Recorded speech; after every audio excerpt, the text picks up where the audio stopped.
Welcome everybody, my name is Marcus, and in this video I will show you how you can set default browser for iOS.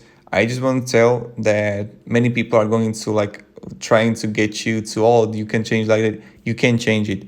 The only default browser you can have is a Safari, and even if you download Chrome, this is not like Android that you can actually edit for Google Chrome, so it's not possible, because what iPhone is doing, what Apple is doing, that they don't want to allow for people to have different browsers. They don't want to competition to have a Google access to Apple.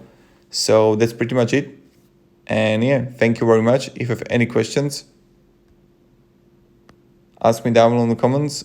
I'm really happy to help you. But yeah, you can change the default browser. Have a great day and goodbye.